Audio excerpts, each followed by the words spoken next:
Hello, and welcome to another chapter of Books in the World, a presentation of the Cape Cod Writers Center. Cape Cod is one of the many subjects we're going to be discussing in our program today because of a book that's been put together by our guest, Robin Smith Johnson. Welcome to the program, Rob. Oh, thank you, Bob. And one nice thing about being here today is that you and I have been involved in poetry groups on the Cape. Yep. And I have had the good fortune to hear and work with you, so that's been nice. And here we are doing it again, on camera. Yeah.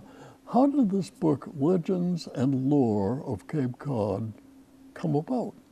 Well, that's a good question. And I've been at the Cape Cod Times for about 18 years as their newsroom librarian. And I am surrounded by books and newspapers and clip files. You could almost say I have the history of Cape Cod at my fingertips.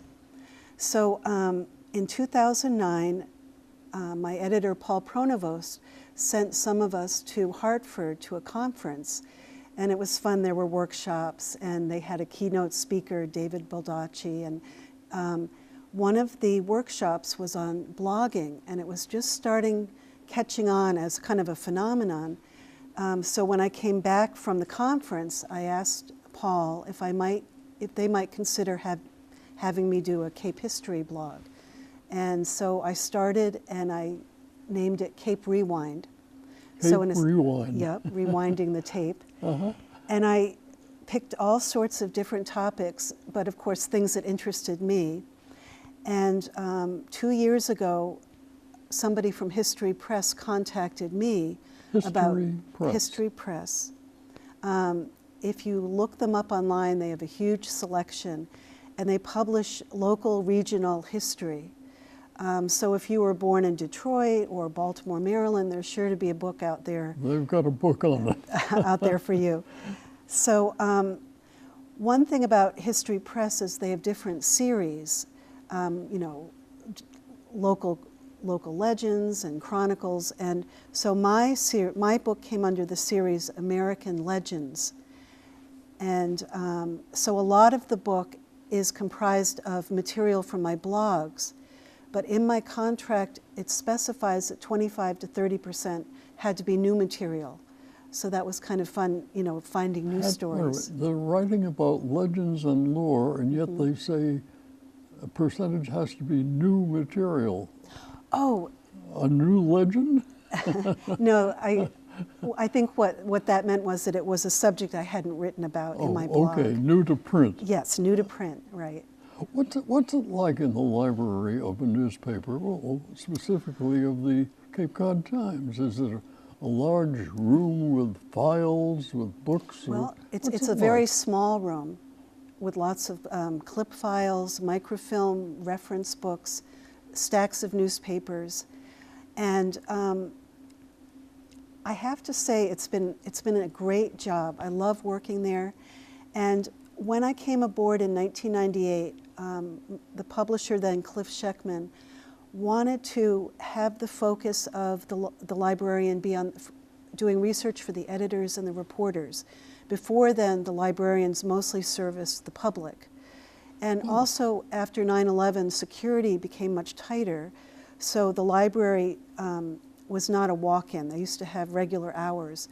But I do answer research questions via email. Once in a while, by appointment, I'll have somebody come in and look through whatever they need. And they have details or scraps or information or microfilm all the way back from the early days of the paper? Yes. Our paper started in October 1936. So we have microfilm going back that far. And the good news is that the Falmouth Library also has our paper on microfilm because I have a very old machine. But So I could say, who was born on August 15th, 1952? Just you could do that, and we could look it up. And they would have in the birth column a little squib. Right. Now it's interesting because our paper, and I think most papers don't publish birth announcements anymore. I think it was a security thing. Oh. But certainly, of course, we still have marriage announcements and obituaries. All right, some of the vital statistics. Right. All right, now I'll talk about the book. I could open this book anywhere and find not all page after page after page, but almost a vignette of some happening, some person, some place, some Indian lore, some colonial lore. How did you pick what you were going to use? Well, that's a good question. In my introduction, I talk about the fact that I wanted to entice people with different subject matter concerning Cape Cod, but that they might want to do more extensive research on their own. So a lot of the different material were stories that I came across or researched. For example, there's a story about Liza Tower Hill, who was a Cape Cod witch. And that was in, a file on early Cape Cod history. And it actually appeared in several different places. There was a roster of Barnstable, headlines over for the 1700s, the early 1800s. And so I was able to use those snippets and to reconstruct her life. All right, I'm going to open the book at random, Robert. Okay. I got pictures here. Yes, there are many pictures in your book. Yes. And as I was telling you earlier, History Press, in their contract, or my contract, stipulated I had to come up with 30 to 40 illustrations. Oh. And these particular ones are of Highfield Hall, and that's in the Haunted Places chapter. And actually, my husband took those pictures. Oh, it's become very personal. Yeah. All right, here's the Civil War of Wellfleet. Okay, that's a wonderful story. There was a period of time, I believe it was in the 1800s, when two different groups of boys, I think one was from Wellfleet and one from South Wellfleet, they had a cannon, and one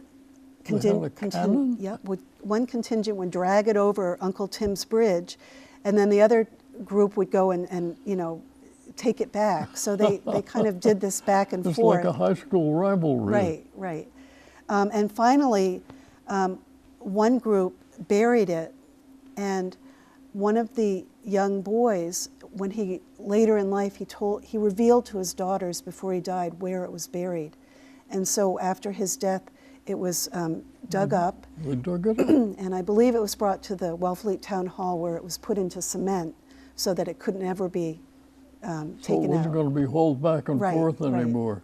All right, let's go to hurricanes and other disasters. Okay. Big storms, because Cape Cod is, it's an island sticking out into the Atlantic. Right. And you had mentioned that you were drawn to the story on the hurricane of 1938. Yes, because I'm admittedly old enough to have been there. I was almost 14, first year of high school, and it was raining that afternoon. I was at the high school library right after the last class, and it came down pouring, and I figured I've got to get home. And on the way home, the wind was blowing, and suddenly we realized it was more than just a storm. It was a hurricane. That must have been so frightening. I mean, it must have been so frightening to have been in the middle of that. Well, the trees, the branches were coming down, and of course, my little interlude of it was getting home and seeing branches down, and one of the windows blew out on the house. It just, so much wind, it just blew the glass away. But it was so much more severe over a much larger area, as you write in your book, Robin. Oh, thousands of people lost their lives. And this was at the infancy of weather forecasting. And I think I mentioned there was only one young forecaster who got it right, that instead of crossing Florida, that the storm was going to go right up the East Coast. And but because he was a junior meteorologist, he was overlooked. And yes, and at the time in weather forecasting, they didn't have the equipment or the know-how to project even a few days. They have the daily forecast because you look out the window when it's raining and say, rain today. Right. But Yeah. that, as bad as that storm was, and as destructive in life and property as it was, that was one of several storms that you include in your book, Robin. Right. Well, I do talk about, I believe it was the Great Blizzard of 1888, which affected the whole eastern seaboard. I talked about, well, I guess the Hurricane Bob. And that was, of course, I remember that one. And I do have an excerpt from a man named Douglas Horton, who in 1994 died in a car accident along with his wife and his son. But before that happened, he had written to our paper with an essay about Hurricane Bob. He was a photographer, and it was very moving. And so I felt lucky or fortunate to be able to put that into that chapter. And then there was Hurricane Carol. There were several severe storms. Right, in the early 1950s. In fact, there were two. Was it Carol and Edna were 2 weeks apart, which is pretty amazing. So that was a fun chapter, and I was also able. I had mentioned to you that my father, even though he passed away in 2011, had been a bookseller and had a collection of old postcards, and so this postcard on the back of A Turbulent Sea, I thought was a good. That one's included in And that's the one of chapter. your dad's pictures. Yes, yes. As well as on the front, this is On the Brown's front cover Bathing of Beach. Legends and Lore of Cape Cod, and we'll have it on the screen. And there's a picture of bathing beauties along the shore Right, with a pier and the flag and right. any So I boats. think- Oh yeah, there were several boats. Yeah. So I think, to me, it was very exciting to use something that was his in my book. Of course. And I think that if he were alive, he would have been, tickled about that. Now you brought along several other books here. We have 2 other books, and this is another aspect of your life. We took you out of the file room at the Cape Cod Times. Well, I started as a poet. I've been writing poetry since I was about 10 years old. And I published my first book of poetry, Dream of the Antique Dealer's Daughter.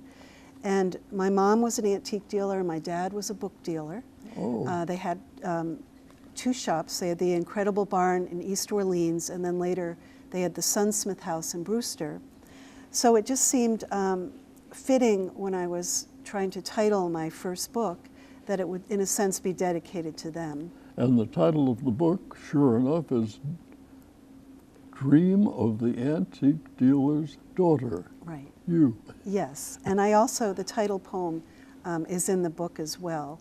And then my second book is called Gale Warnings, and again, a little bit of reference to storms. Please do. And I was also fortunate, my husband has been an artist, and he provided the artwork for the cover. Oh. So that was kind of a nice touch as well. And Finishing Line Press is a press that only publishes chapbooks. And I always get the question, what is a chapbook? And what it is it's half the length of a regular manuscript. So my full-length book has about 55 poems, and my chapbook has 26 poems. Well, the chapbook is by definition a shorter collection? Yes. Oh. Yeah. It's a phrase Yeah. I've heard, but I wasn't aware of the size. Right. Uh-huh. So it's been a really exciting journey to go from writing poetry and publishing books of poetry to then doing historical nonfiction, and it's been a lot of fun. Once you've got the book together, going back to the first book we talked about today, Legends and Lore of Cape Cod, after you finished, were there some stories that just sort of stayed with you? Yes. There's one of the first chapters is a chapter on cold cases. Cold cases. Cold cases. And let's see if I can. The phrase has become popular because of the TV program. Oh, right, right. And there was a, Yeah. sorry. Toward the beginning somewhere. Yeah, page 57. All right. There was a story about a young woman who went missing, and she had taken a friend's dory, rowed across from Woods Hole to Martha's Vineyard. They found the boat. She was rowing across? Yes. They found the boat, but they never found her. They never found her body. The only thing that they found was a note in the sand that read, "Long hours on beach, struggling east." And so her boyfriend came, her family, the local police, they searched for days and never found a trace of her. And I thought, how could a person go missing? And so that was, in that chapter, I talk about several missing people. And that, to me, that was kind of haunting. Yeah.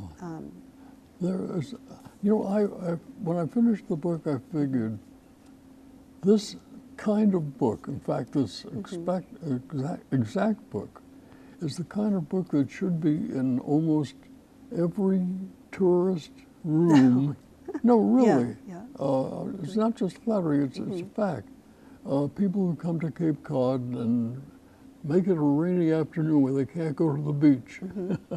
And they're tired of going to the mall, and they look in the room, and there's Legends and Lore of Cape Cod by our guest, Robin Smith Johnson. Actually, that's a great idea. Because it's great. The short stories, the little topics, here, goblins and ghosts, for example. Right. You know, you pick this up and read it and you say, gee, we could go buy that house, or yes. Or if you're taking a room in that house as a B&B, you say, where's that sound coming from? Well, for example, there's a chapter on haunted places, and one of them is the Orleans Inn, which has actually even been featured on the show Ghost Hunters. So that's true. You could book a room in the Orleans Inn or one of the other places I mentioned, and have your own ghostly experience. Yeah. What were some of the experiences that people found? Well, often they would be things like hearing footsteps, experiencing cold spots, or sometimes maybe somebody tugging your sleeve. And so I think it's a lot of fun, or maybe phantom, somebody playing the piano when there's nobody sitting there. So there were a lot of interesting tales like that. A friend of mine in one of the groups I belong to has a B&B on Route 6A. And he says that there have been strange things happening there. I can't remember the name of the building, but it's a B&B. And he says sometimes a room that he's cleaned up and gone around to back to the other parts of the house is locked from the inside. Ooh, that just sent chills up my spine. And there's no explanation for it, and he find another key and he opened it, but suddenly he started to look around the walls a lot more carefully. And what's wonderful is that there are so many of these stories. I mean, there are, for all the stories in here, there's probably hundreds of more. So that's what, to me, is exciting about digging up Cape history, because for such a small geographical area, there's so much that's happened here.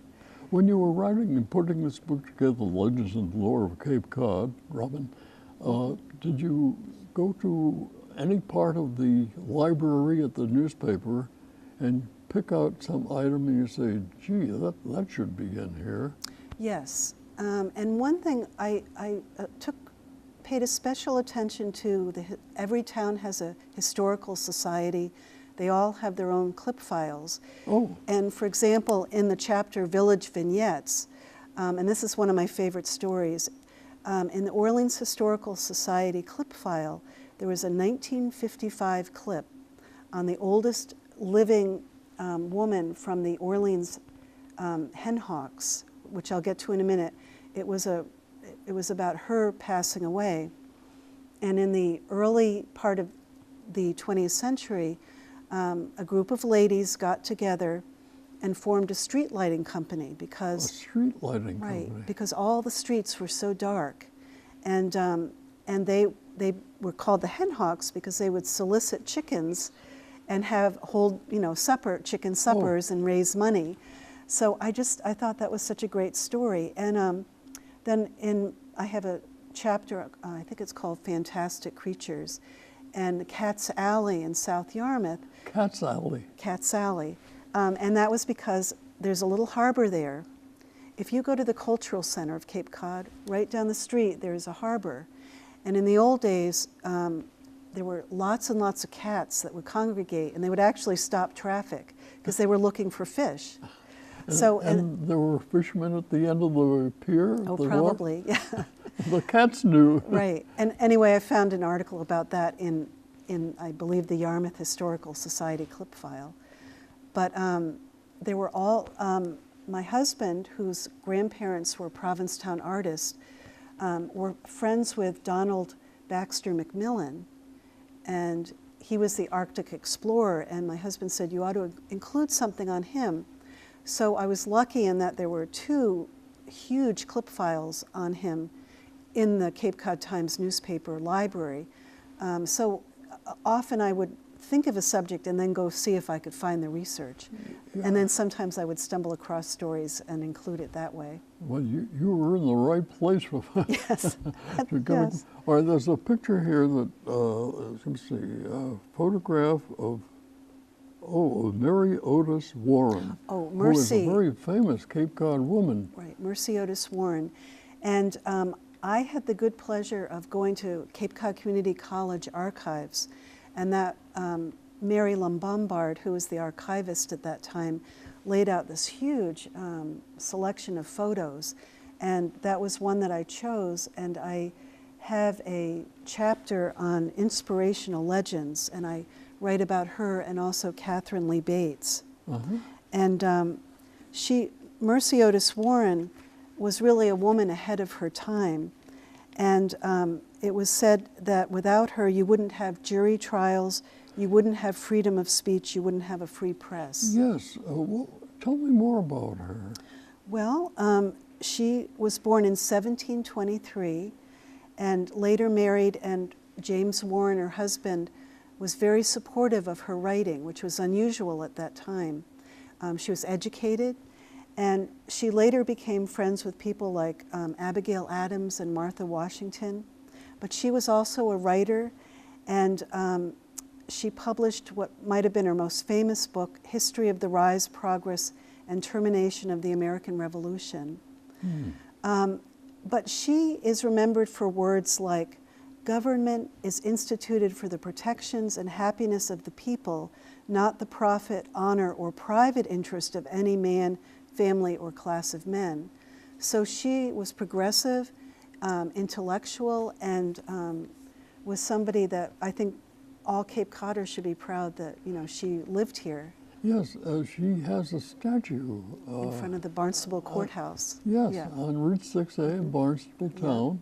David Lewis, the sculptor, and also his sculpture of John F. Kennedy is in front of the JFK Museum in Hyannis. So that's kind of a little connection there, too. Yeah, all right, let's turn a page. Here's a picture of a shipwreck washed ashore, an entire freighter just sitting on the sand. Okay, that's the Aldea. And in the 1980s, it ran aground off Nauset Beach. And I remember that. We paid like $2 to park, and you could walk out on the beach. And it was there for, I want to say maybe, I don't have the right in front of me, but like 47 days. So it generated a huge amount of interest. It was also a good story in that nobody died. I mean, it was a ship that ran aground, everybody was saved. But also this postcard was one that my dad had. And so the postcard came first, and then my research. And speaking of this particular ship that ran aground off Nauset, there were famous shipwrecks along the way, too. Oh, yes. Well, I have a section on the Pendleton, and of course the Whydah, which went down off Wellfleet, I believe, in 1717. And that leads to another subject that's in your book, the pirate Sam Bellamy. Yes. Well, I have a chapter on legendary miscreants. So pirates and mooncussers and rum runners and sort of all the illicit activity, because the Cape was, I suppose because we stick out into the Atlantic Ocean, we were a place that wasn't policed very well. So it was a place that, you know, people like pirates could come and ply their craft. Oh. And Sam Bellamy was a romantic figure. He was in love with a 15-year-old girl, Maria Hallett, and unfortunately his ship sank, he was lost, and she had become impregnated and had a baby which died pretty much right after birth. But it was thought that she had killed the baby, and she was brought before, I don't know if she was brought to a court, but it was later, she wasn't ultimately charged with the death, but she was exiled from Wellfleet, and I believe she spent most of the rest of her life in Eastham. Oh. And as I read Cape Cod history, Sam Bellamy was coming back to see her. Yes. And the storm that took place just off of Cape Cod wrecked his ship. And so the ship is, well, it was parts of it are still being found. Yes, that's right. That's right. And those are just some of the stories that are in our guest book, Legends and Lore of Cape Cod. Well, and I also love, you know, if somebody purchases my book, I always ask if they let me know what parts they enjoyed, because that's kind of fun for the author. You can find our guest, Robin Smith Johnson, by dialing up the phone number of the newspaper in Cape Cod, Cape Cod Times. Ask for the librarian. Yes, ask for the And librarian. you will find our guest. And we thank you very much for looking in on our program today, because we just touched tiny bits of the legends and lore of Cape Cod in our guest book, Robin Smith Johnson, along with a touch of her poetry. Yeah, a touch of my poetry. Thank you very much for looking in on today's Books in the World. We appreciate your viewing, because without you, we'd just be sitting here talking about Cape Cod history in a fine way. Look for the book, Legends and Lore of Cape Cod, by our guest, Robin Smith Johnson. Thank you for viewing today's Books in the World, a presentation of the Cape Cod Writers Center.